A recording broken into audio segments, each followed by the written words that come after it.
I jumped over the bench and sat down at my desk. मैंने अपने bench से छलांग लगाई और डेस्क पे जा बैठा. Not till then, when I had got a little over my fright, did I see that our teacher had on his beautiful green coat. मैंने अपने भय पर थोड़ी सी भी काबू नहीं पाया था और अपने शिक्षक को मैंने ये भी नहीं देखा था कि वह हरी रंग की सुंदर कोट को पहना हुआ था. His frilled shirt and the little black silk cap, all embroidered, that he never wore except on inspection and prize days.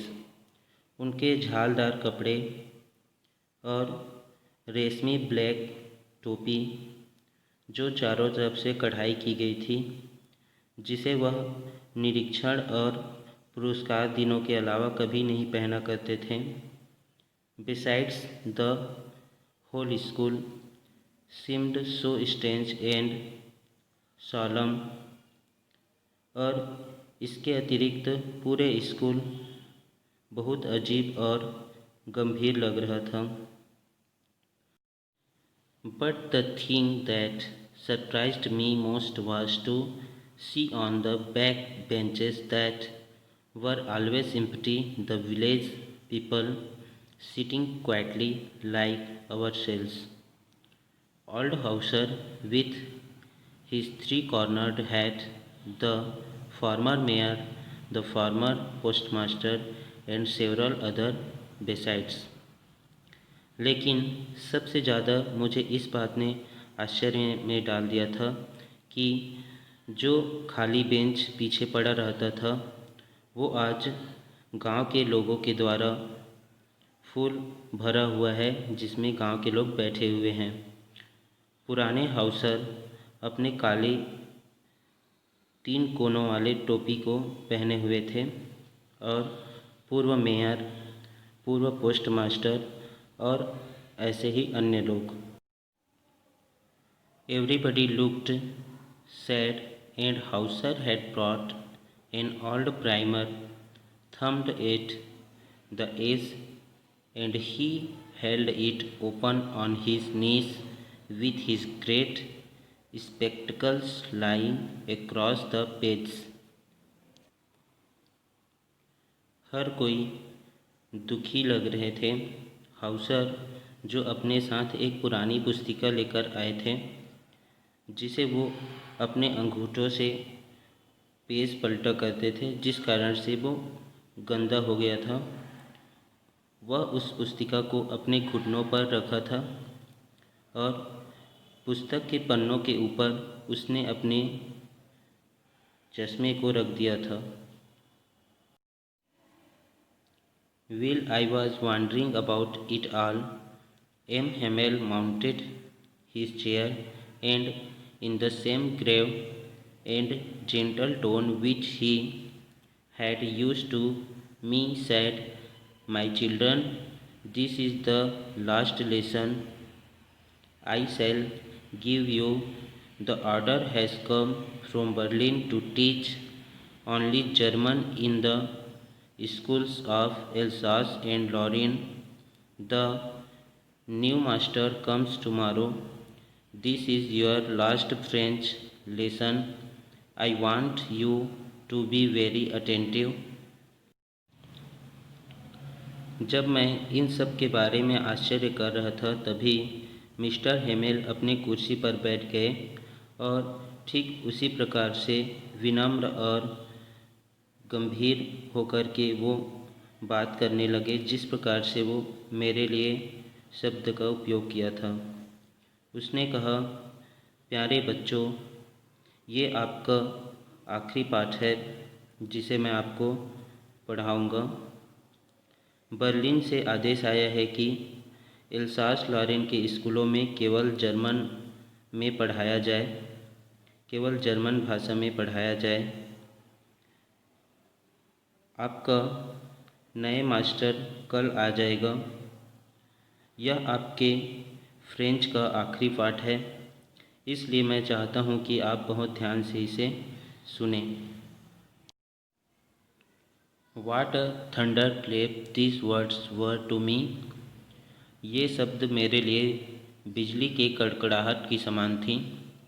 O the wretches that was that they had put up at the town hall।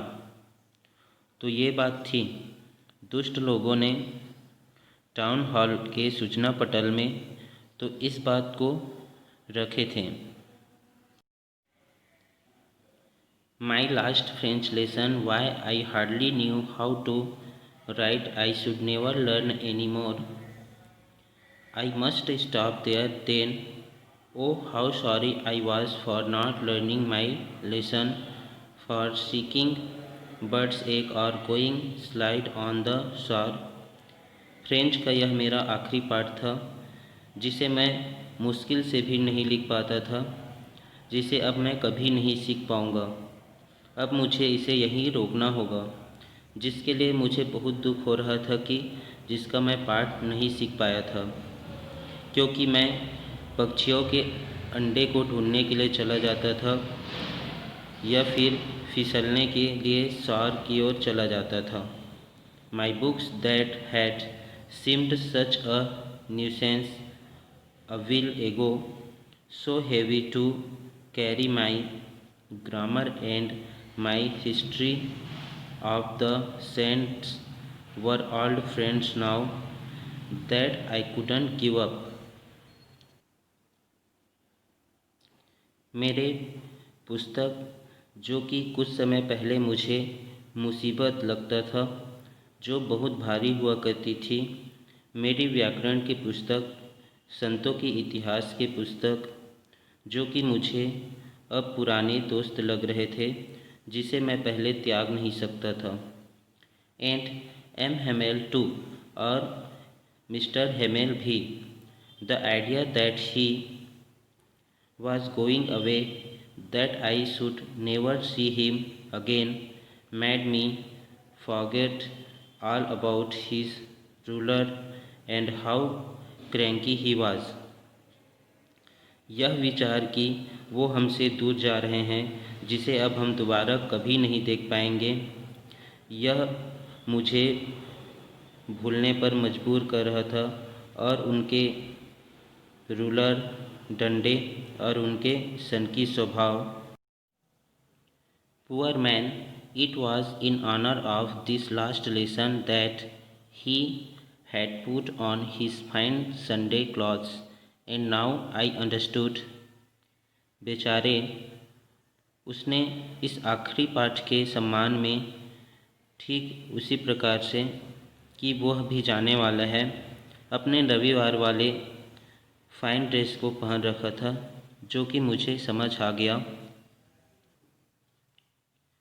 Why the old men of the village were sitting there in the back of the room? It was because they were sorry too that they had not gone to school more। It was their way of thanking our master for his 40 years of faithful service and of showing their respect for the country that was there no more। अब मुझे यह बात समझ आ गया था कि गांव के वृद्ध लोग कमरे के पीछे क्यों बैठे हुए थे। वे सब भी दुखी थे, क्योंकि वे स्कूल और नहीं आ पाए थे, और वे एम हेमेल के 40 साल तक के निष्ठापूर्ण कार्य के लिए धन्यवाद देना चाहते थे, और अपने देश के प्रति सम्मान प्रकट भी करना चाहते थे, जो कि उनका अब और नहीं रहा। While I was thinking of all this, I heard my name called। It was my turn to recite। What would I not have given to be able to say that dreadful rule for the participle, although all through very loud and clear and without one mistake.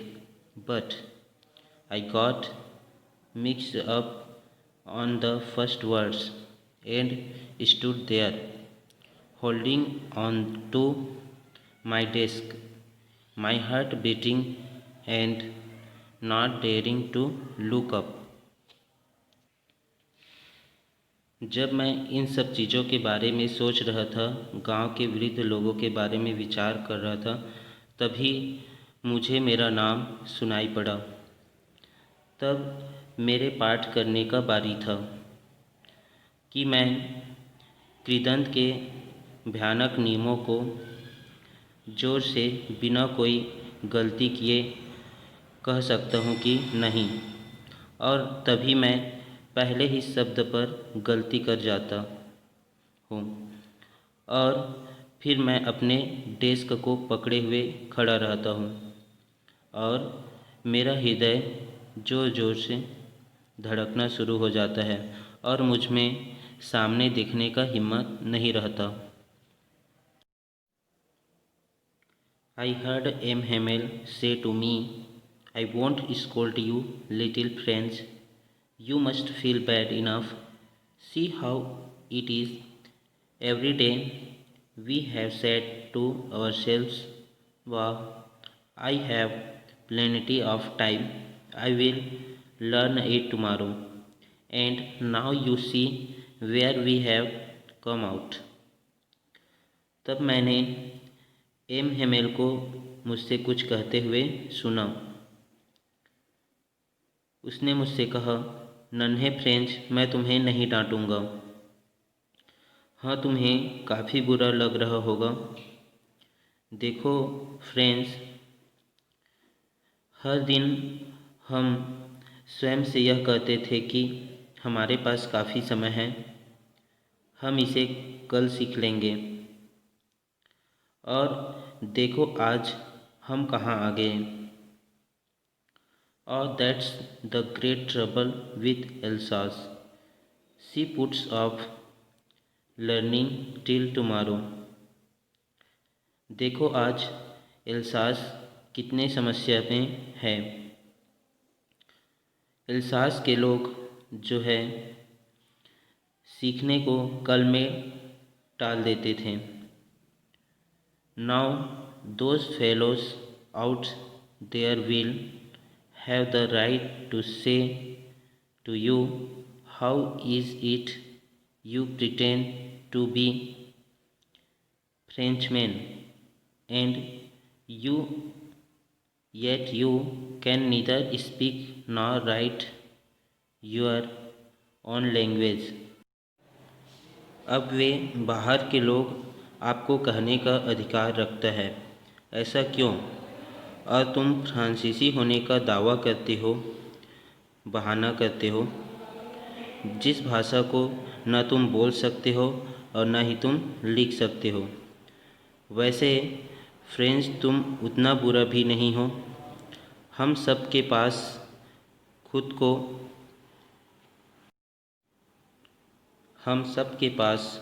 खुद को धिक्कारने का बहुत सी कारण है। Your parents were not anxious enough to have you learn. They preferred to put you to work on a farm or at the mills so as to have a little more money। तुम्हारे माता पिता तुम्हारे पढ़ाई या सीखने पर ज़्यादा ध्यान नहीं देते थे। वे तुम्हें खेत या किसी मिल पर कार्य करने पर ज़्यादा जोर देते थे, ज़्यादा पसंद करते थे, ताकि उन्हें कुछ ज़्यादा पैसे कमाई हो जाए। एंड आई, मैं भी, I have been to blame so also, मैं भी उतना ही दोषी हूँ। Have I not often sent you to water my flowers instead of learning your lessons. क्या मैंने भी तुम्हें अपने पौधों को कई बार पानी देने के लिए नहीं भेजा, बजाय पढ़ने कहने के लिए। And when I wanted to go fishing, did I not just give you a holiday? और क्या जब मैं मछली मारने जाता था तब तुम्हें छुट्टी नहीं दिया करता था?